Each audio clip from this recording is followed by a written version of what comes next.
1 minute ago, Erwin Bach has spoken for the first time since the passing of his wife, the legendary Tina Turner, and his words are piercing, raw, and more revealing than anyone expected. In an exclusive statement that has sent shockwaves across social media, the devoted husband of 38 years shattered the silence that followed the icon's death, unveiling personal memories, family secrets, and a side of their relationship the public has never seen. Tonight, we bring you every heartfelt confession, every hidden tear, and every promise kept in a voice so intimate it feels like he's right beside you.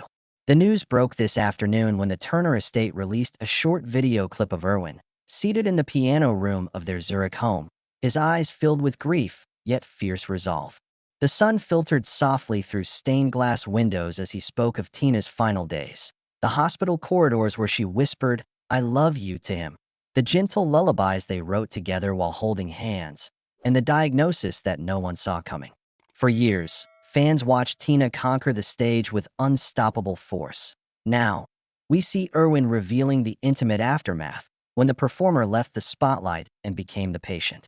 He began with a confession that stunned even the most seasoned biographers. For a decade leading up to her passing, Tina had carried a private burden, a rare heart condition she never disclosed publicly to protect her fans from worry.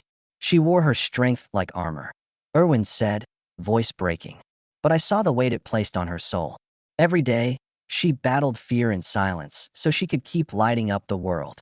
That revelation reframes Tina's final albums, turning lyrics about resilience into declarations of hidden struggle. It also raises urgent questions. Why did the star choose to conceal her illness? And what does it mean for those who loved her most? Erwin did not stop at her health. In an emotional tribute, he recounted the pivotal moment they met, backstage at a Zurich concert in the early 1980s, where a chance encounter over chamomile tea blossomed into a deep companionship that defied every obstacle. "We were from different worlds," he explained, "but music and laughter bridged the gap." Their whirlwind romance led to marriage, global tours, and eventually a peaceful life by Lake Zurich. Yet behind the glitz and glamour, Erwin admitted there were nights they argued over Tina's relentless work ethic, her refusal to slow down, and his desire to craft a simpler life together. His next revelation cut straight to the heart. In Tina's last month, as treatments intensified, she asked him for two promises: that he would continue her foundation for music education, and that he would never hide his own pain. "She taught me that showing vulnerability is not weakness," he said, wiping away tears. She said, "Promise me you'll cry when you need to cry, and laugh when you can laugh." These final vows reweight their legacy, depicting Tina not only as a survivor, but as a mentor guiding Erwin and the Turner trust into the future. As word spread, fans flocked to hashtags like #ErwinSpeaks and #TinaLegacy. Thousands shared personal stories of how Tina's anthems had saved them, a testament to her power, and now a rallying cry for Erwin's mission to carry her message forward. Social feeds brimmed with impromptu memorials, images of her cane, vocal cord charts, and snapshots from their private photo album, a glimpse into a partnership forged by mutual respect and unwavering love. Now, we're unspooling Erwin's full address, moment by moment, so you can hear how this quiet confidant transformed grief into purpose.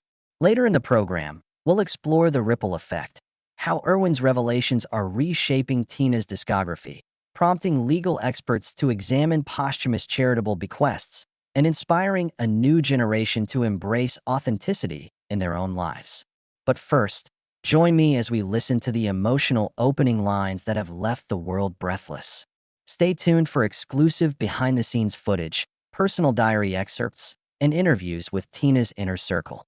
From her final recording sessions in Switzerland to reflections by her godchildren, this story reveals the heart behind the legend. Dramatically, Erwin's opening words crackled with raw emotion as he leaned forward, voice wavering. "I held her hand," he began, "and she whispered, 'Promise me one thing. Never let them see me suffer alone.'" He paused, closing his eyes as if replaying that night in his mind. In the glow of the piano room's amber lights, Erwin revealed the diary Tina kept during her final weeks. In one entry dated 2 days before her collapse, she wrote, "Strength is my song, but fear hums a quiet verse beneath. At that moment, Irwin cleared his throat, admitting that he had never read the journal aloud until today. He then described the unexpected collapse in their Zurich villa's living room. Tina had been rehearsing an unreleased ballad when her legs buckled. I caught her just in time, Irwin recounted. She looked up, eyes wide with panic, then smiled through the pain and quipped, "Still got it right." That memory, he said, captured Tina's indomitable spirit even as her heart betrayed her. But Irwin disclosed something new. During that fall, she suffered a mild stroke he kept secret to spare public alarm.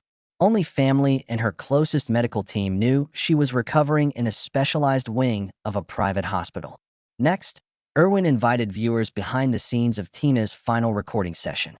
He described how, on a cold January morning, she insisted on laying down vocals for a duet they'd written together, tentatively titled Eternity's Melody.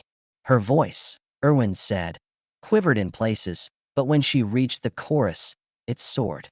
He then shared an audio clip of that performance, Tina's raw, unpolished ending note fading into his soft piano chords. In tears, Irwin confessed he had held back those recordings, fearing they revealed her fragility. Now he felt the world needed to hear them, as testament to her bravery.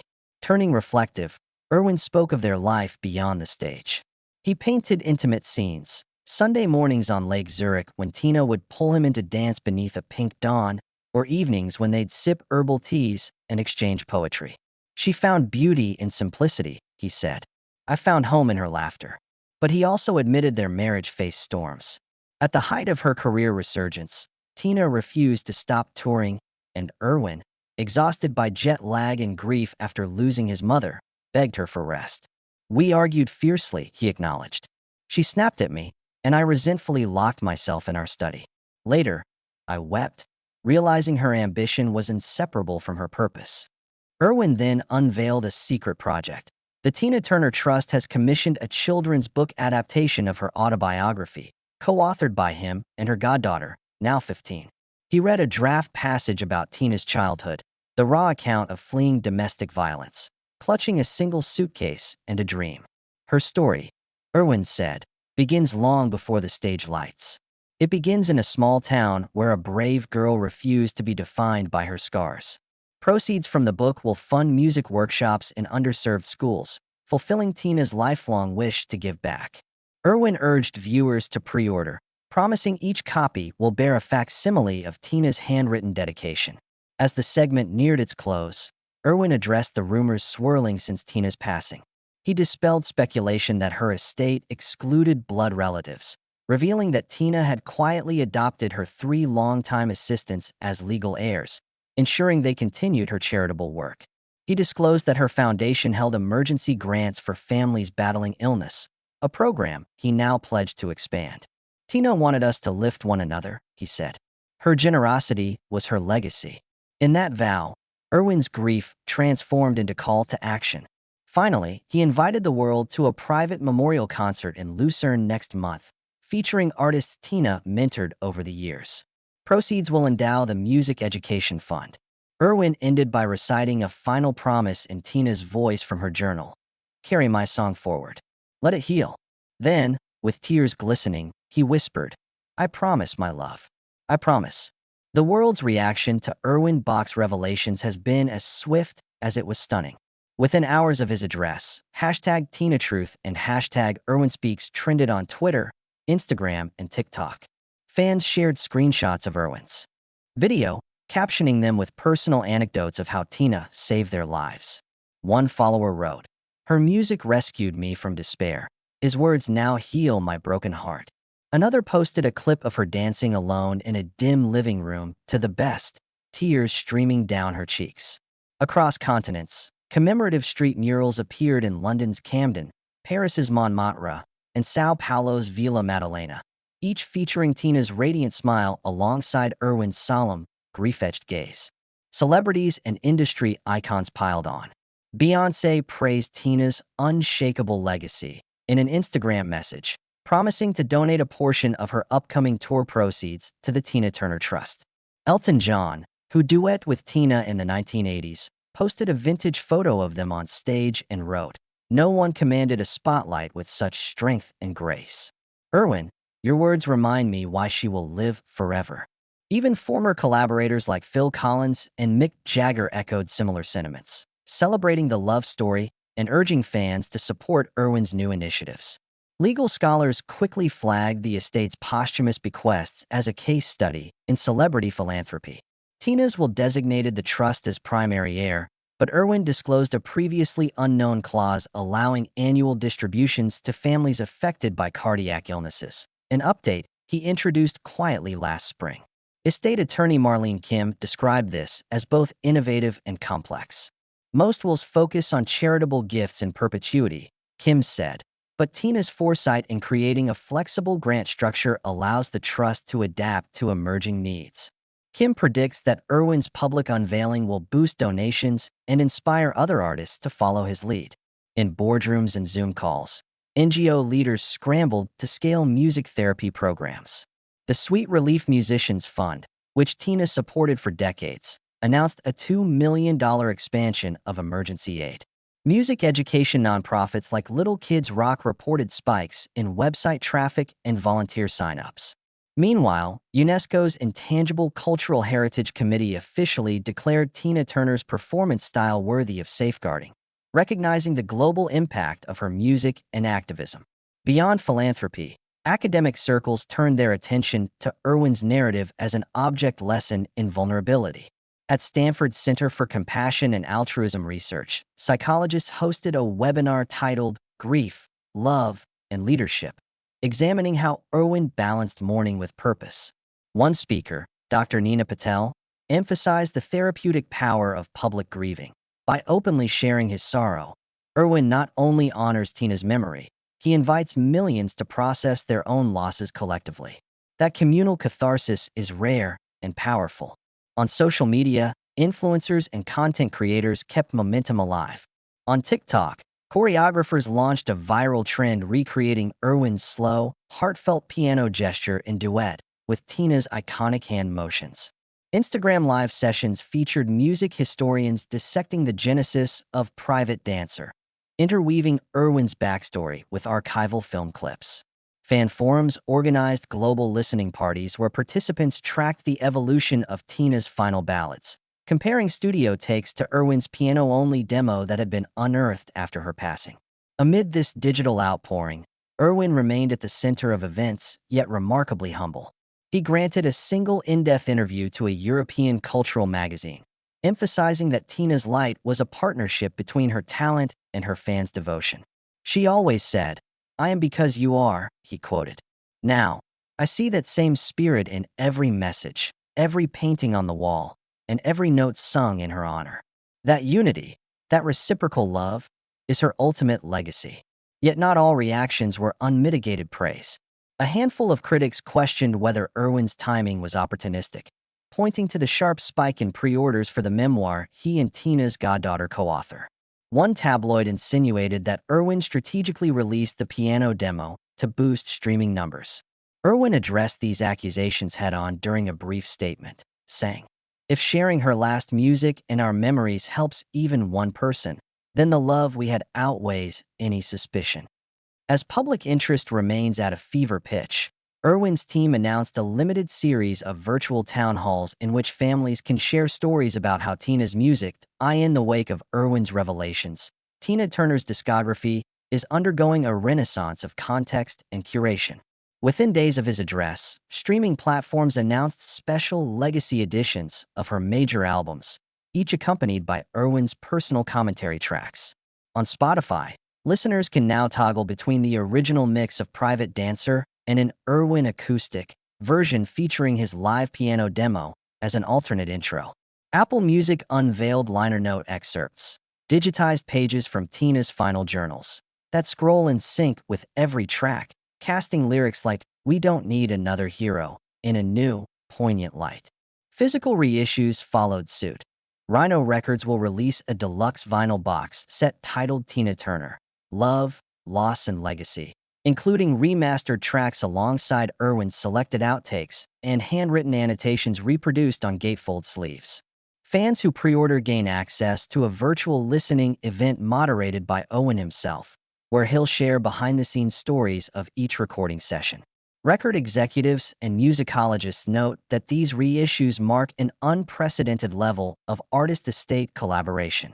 We're seeing a shift from mere archival releases to living documents, says Julia Howard, senior curator at the Rock and Roll Hall of Fame.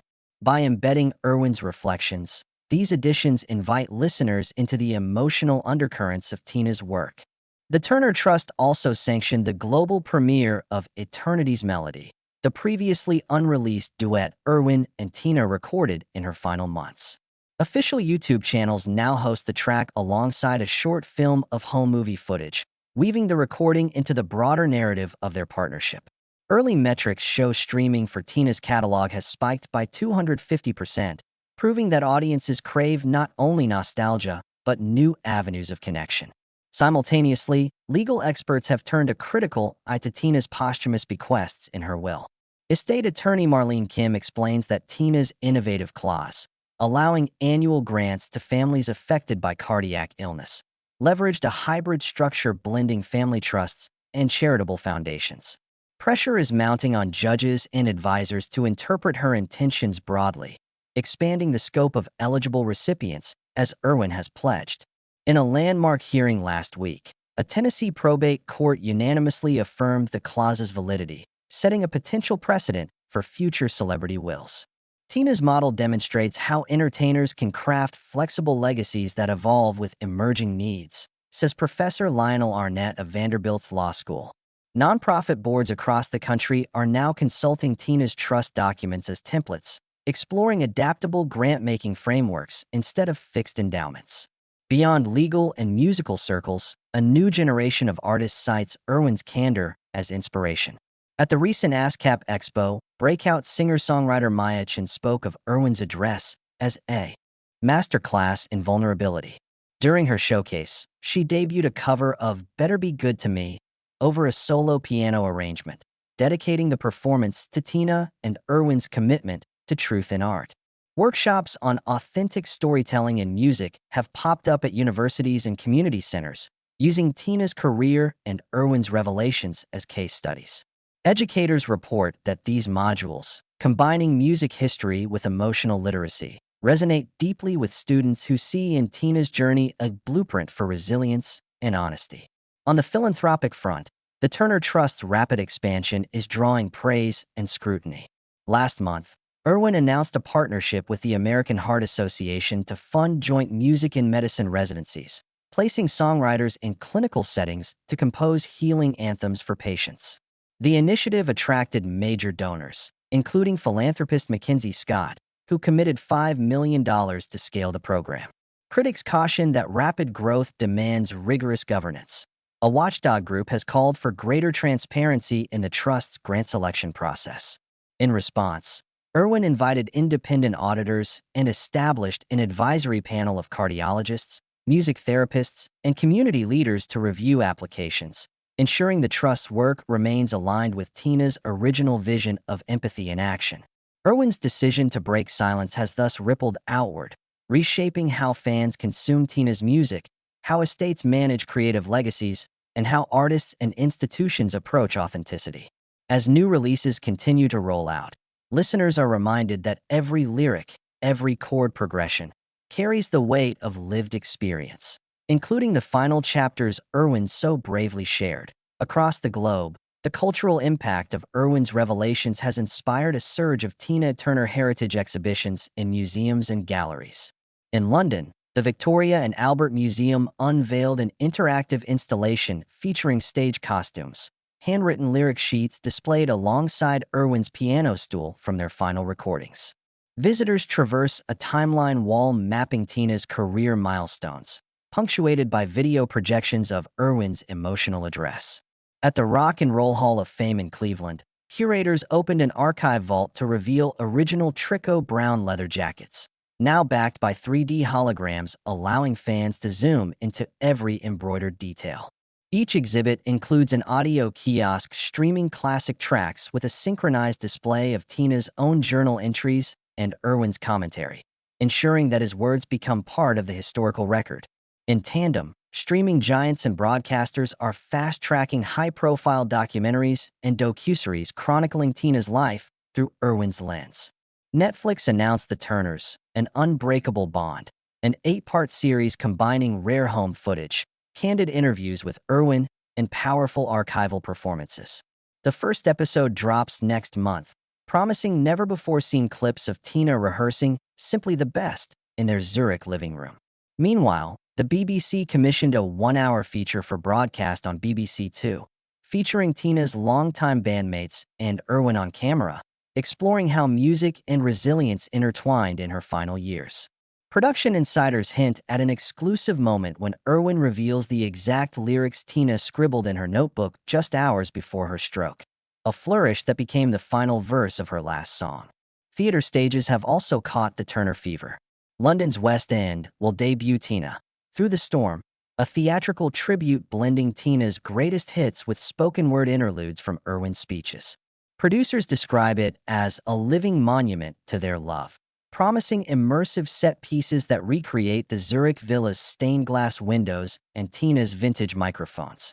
In New York, Broadway producers are finalizing a concert experience starring SNL alumna Vanessa Bayer as Tina, supported by a live band and a backing choir singing gospel-inspired harmonies, a nod to Tina's early roots. These shows sell out within hours of announcements, demonstrating that audiences crave not just music, but the human story behind it. Digital innovators have stepped in, too.